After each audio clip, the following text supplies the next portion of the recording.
This is Joe Wilkie, Executive Director of World Compassion Network, reporting to you about our flood relief efforts in Warsaw in March of 2009. This is the same area by and large that we worked in January of 2008. Floods are difficult relief efforts because we never know how high the water is going to go. Sometimes we think we've got it stopped, we've got the sandbags up, and we're pumping water only to find out the river's not going to crest for 3 more days.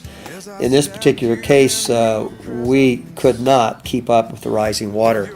Within 48 hours, most of the homes on Sunset Drive were underwater. We diligently tried to pump out the crawl spaces, but could not keep up with it.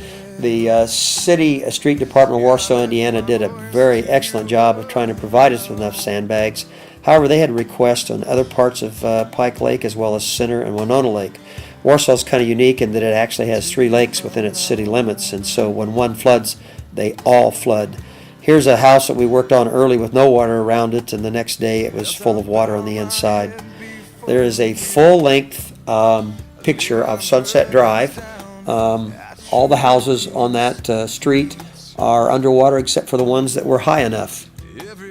Let's listen to Clark Shepard, our disaster relief coordinator, as he speaks about the flooding along Sunset Drive. World Compassion Network, and right now you're looking at a house at one of the homes that we came to first during the flood in Warsaw. And as you can see, the water levels have risen so high, but you can also see the sandbags that we started putting out on Tuesday when this first started coming to our attention with the flooding.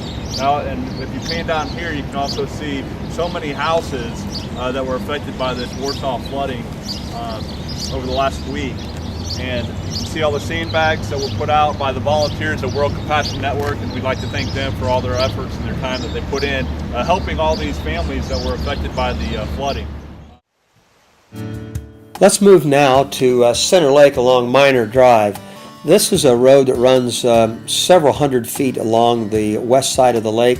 Last year, this road was breached by the floodwaters, and the water rapidly arose in Center Lake. This year, there you can see Ernie Wiggins, our mayor, out helping as well. This year we were able to stem the tide somewhat and slow down the flooding in that lake. Our whole idea was to buy time.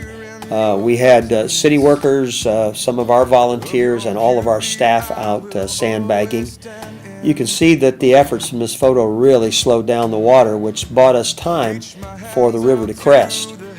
It was a valiant effort, and we think it worked. Next, we go to the sandbagging operation in Embark. A lot of volunteers and employees from various companies came out to help fill sandbags and deliver them. Now we move on to Winona Lake. We were not able to do any sandbagging there. As you can see, it was too late to help. Again, the water really surprised everyone and inundated some parts of Winona Lake. We just were heartbroken when we drove out to do the assessment to realize about all we could do was report on what we saw. The heartache is that some of those homes are the life of some people there who've worked and saved all their lives to live in those beautiful homes, and now they see them inundated by water.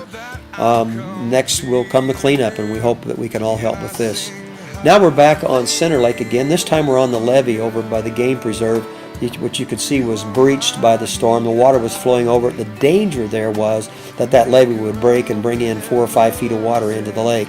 So we got the DNR and Emergency Management, Ed Rock, and also Sheriff Goshert gave us some workers on the weekend to help with that process, and we were able to sandbag that levee and we think save it, at least for the time being. Now let's listen to Ernie Wiggins, mayor of our city. Unfortunately, we have 3 lakes within our city limits here, so it wasn't just focused on one particular area. So we were our resources were really stretched.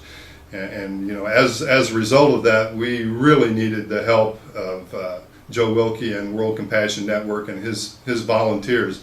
You know, normally you think of that group as helping out, not in your hometown, but all over the world is their mission. So we really couldn't have done it without the volunteers that Joe mobilized and helped the residents. And I know that they were very appreciative of Joe and his staff and all the volunteers that he mobilized on our behalf. And you know, they're still there working. The floodwaters are just now starting to recede.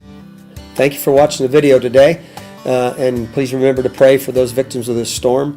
Also, if you'd like to be a member of a Volunteer Compassion Corps or join our CERT team, please go to our website and register, and we'll get back to you with the information.